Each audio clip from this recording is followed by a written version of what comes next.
I'm cutting.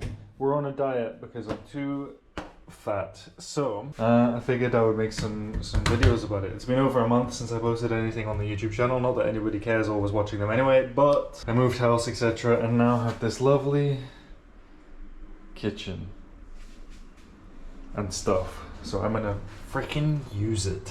One thing that there's not enough of on YouTube is people doing daily cooking, calorie counting, what cooking and calorie counting look like to a normal human being, not a fucking professional bodybuilder. I have been up to 110 kilos via calorie counting while bulking, and I'm now on my way down to hopefully 80, maybe something around 80 kilos. I'm 90 kilos at the moment. So calorie counting works, and I feel like I've been able to do it effectively in calorie surpluses and calorie deficits. This is what my calorie counting looks like. This is how I cook around it, etc, etc. And my plan is to just kind of show that on a daily, bi-daily, weekly basis. My calories at the moment, daily, is around 2,000. Yes, I know that's very low for someone who weighs 90 kilos and is 6'2". I can't be bothered to reverse diet, and it's not about my specific macros, it's just about how I'm, measuring them, etc. So I've got 200 grams of protein, 67 grams of fat, and 150 grams of carbohydrates. Don't worry about the maths of how I got there. I will maybe explain that in another video, but this is just going to be about how I choose and pick food to actually fit within those macros. So let's freaking make breakfast, man. Protein powder, and for the carbs, oats. Yeah, I mean that's it.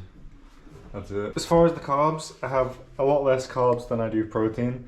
150 grams. I eat 3 times a day, right? So it would make sense to divide the carbohydrates into thirds. So that's roughly what I'm gonna do. I usually go with like 40 grams of carb, and then we need scales, which my wife moves on a daily basis, and I have no idea where they are. Today isn't a gym day. Usually on a gym day, I will have a little bit less carbs right before the gym. I know, sounds fucking... Well, no, I won't. I'll have the same amount of carbs, but then I'll have less carbs at my dinner at nighttime because I'll have like a post-workout refill the glycogen. Okay, so here, I'll use my fitness pal to figure out add a food, log food. This is no, that's not oats, that's Oreos. It's all in Chinese because I live in Taiwan. This one is... This is oats. This is oats. This is oats. So we'll whack it in as breakfast. Usually around 70 grams of oats is about 50 grams of carbs. Hey, that's what I need. So we'll do 70 grams of oats. So let's weigh that out.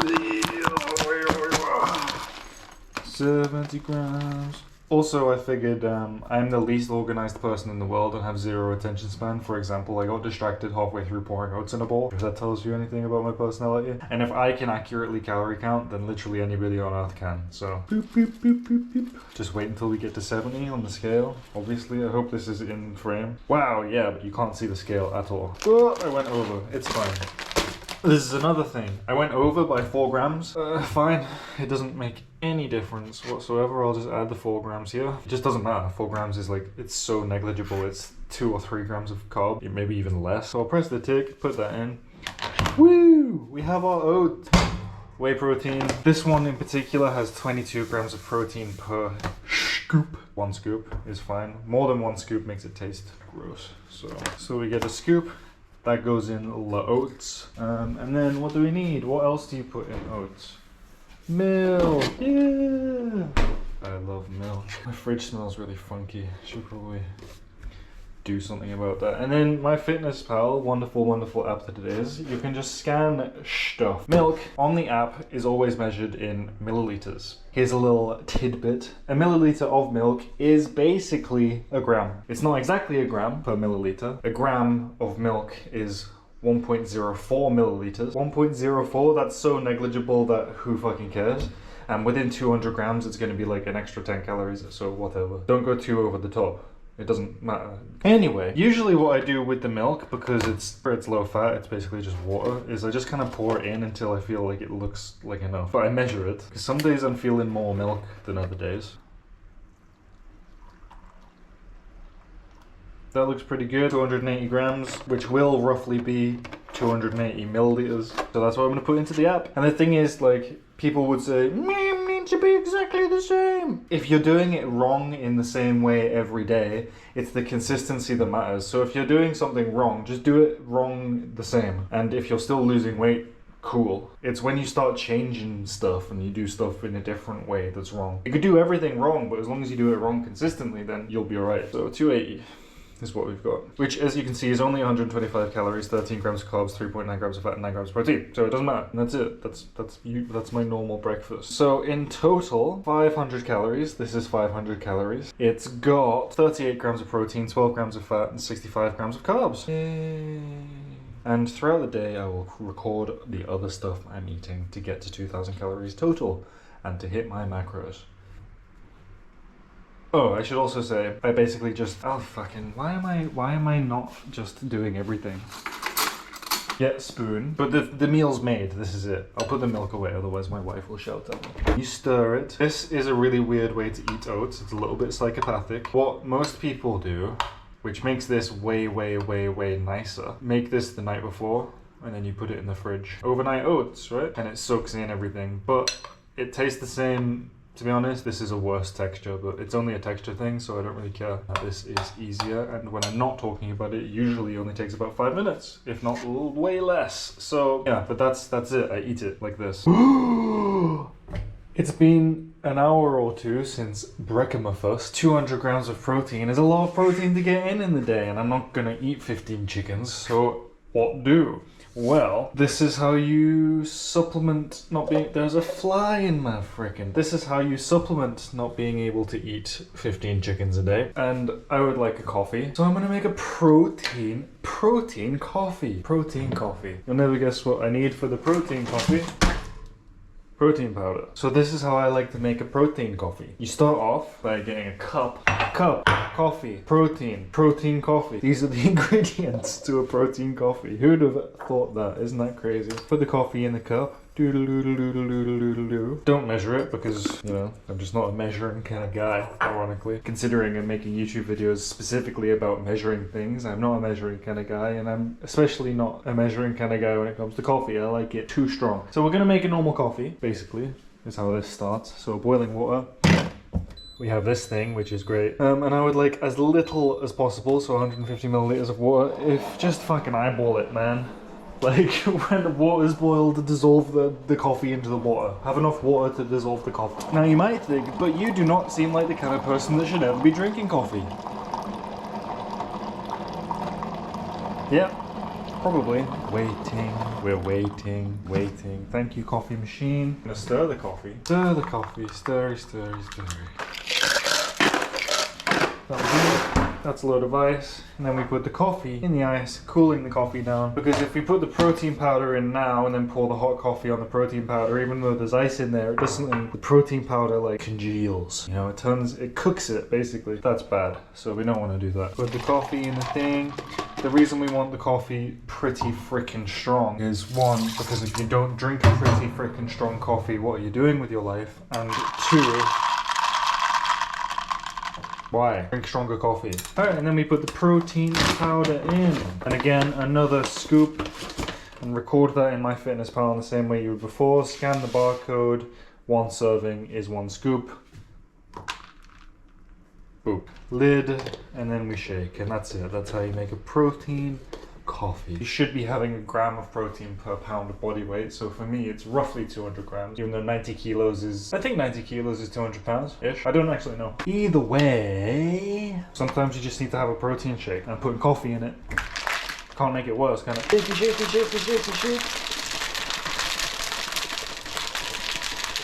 Taste test. Sometimes I do go way too overkill with the coffee and I have to add water, but it's fine. Nope, that's pretty good.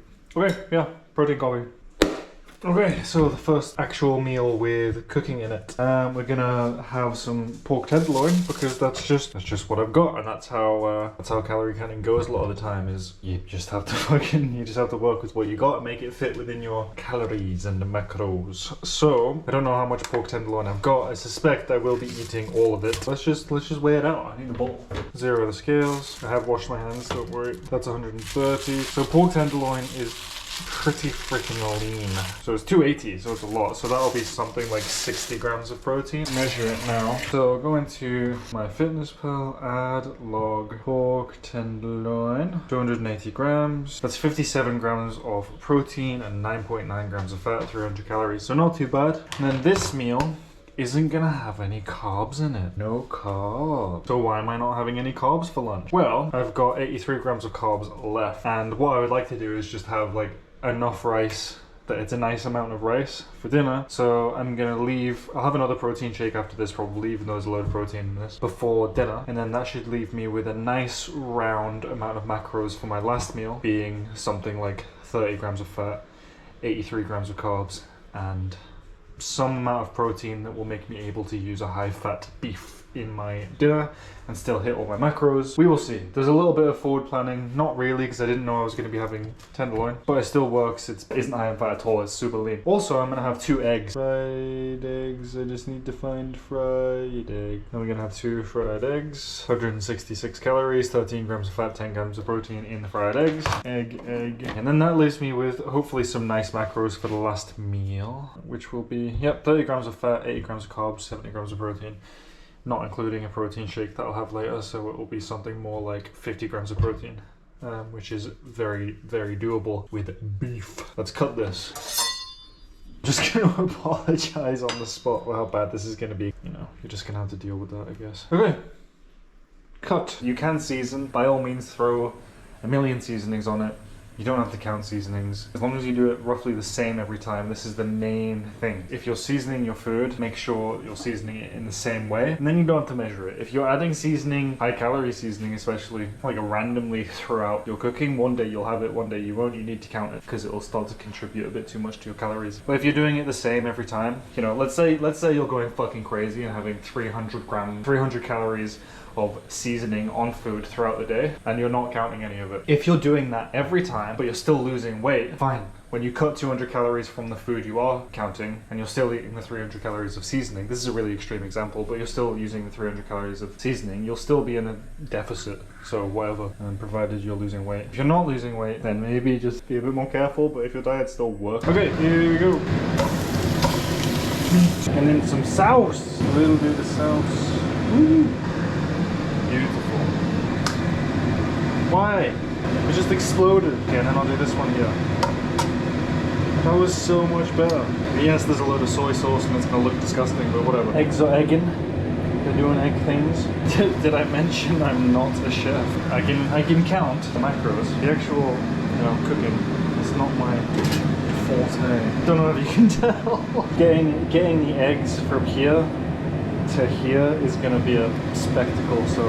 Oh, fucking shit. No! The yolk! No! Oh my god, oh my goodness. Oh, this doesn't happen normally. The curse of the camera. Oh my goodness. Bone apple teeth. Meal number 2. Okay, last meal of the day. I have 800-ish calories left, of which there is 70 grams of protein and 30 grams of fat. So how much fat, how much protein? 30 grams of fat, 75 grams of protein. I will prioritize hitting the fat first, because I can always supplement with a protein shake. So let's find sirloin. Sirloin beef, how much can I have before I'm at 30 grams of fat? 230 grams of beef, which is 32 grams of fat, 62 grams of protein. That is perfect for my macros, so I'm gonna go for 230 grams of this, which is 550 calories in total, which is a lot, but I like to have a bigger meal at the end of the day. And then the rest of the calories will be rice. And I should be able to have 220 grams of rice as well. So equal parts beef, equal parts rice. And that finishes off the rest of the macros for the day, basically. So I'll weigh this stuff out and then I'll cook it and come back when it's cooked and show you the macros for the day, etc. So let's go. There will be days where you kind of just, at the beginning, when you're still learning roughly how to get all your macros right, what foods to choose, etc. to hit said macros, where you will miss. For sure. But as long as you're within, as long as you're within 50 calories, I would say, within 100 calories even, you're probably, that's good enough, don't worry about it. 100 calories is the difference between, I went for a walk today, or, I didn't go for a walk today. 220. We want maybe another half of one of these. 238. I'm gonna be specific about it. The last meal. That's 233. Perfect. Well, not perfect, but I'm putting 230 in there. 233 is close enough. The fat ratios won't be exactly the same as the app thinks, so whatever, if you're a little bit over, it doesn't matter. Close enough is what we're going for. Within 5 grams, and it's within 5 grams. So I'll press accept on that. I'll cook this and I'll come back with the rice after. Okay, so I would say that is pretty well done. So over here I've already got preheated sushi rice, which I will weigh cooked. What we do, MyFitnessPal, cooked sushi rice. And how many carbs do I have left? I have 82 grams of carbs. How much rice is that? That's 220 grams of cooked sushi rice is 80 grams of carbs. So let's do that. Scoopy. Oh god. I hope that catch was caught on camera because it was quite good. 220 grams of this, which I will weigh here. Scales prepared. 96. That's 150. 185. Isn't this exciting content? 208. 226. I'll be specific about it because why not? It's easy with rice. That is spot on 220. Let's put that in. That's everything. This is the meal. It looks a bit fucked. I am the messiest human of all time. I'm sorry, but this channel isn't about tininess. So at the end of the day, I'll whack a bit of soy sauce in that, but I'm not going to count. I'll just show you. So this is basically what I do with all food. A little bit of soy sauce, a sensible-ish amount, and that's it. That's that meal. So at the end of the day, we are a total of 72 calories over the 2,000 calories, or 72, 27 calories over the total calories, which is super duper duper close enough for me. So that's great. You want to be within 50 calories, and I am here. So I've got 2 grams of carbohydrates left. I went 3 grams over on the fat, and I've got 5 grams left of the protein, 195 grams instead of 200. Usually I'm a little bit closer than this, but I'm gonna put that up to the change in meat for lunch, which was tenderloin instead of what usually is chicken and an egg. Well, I had eggs anyway, but yeah, so I'm within 27 calories, and that's fine. Success. Any questions? Leave them in comments, I guess. Cool.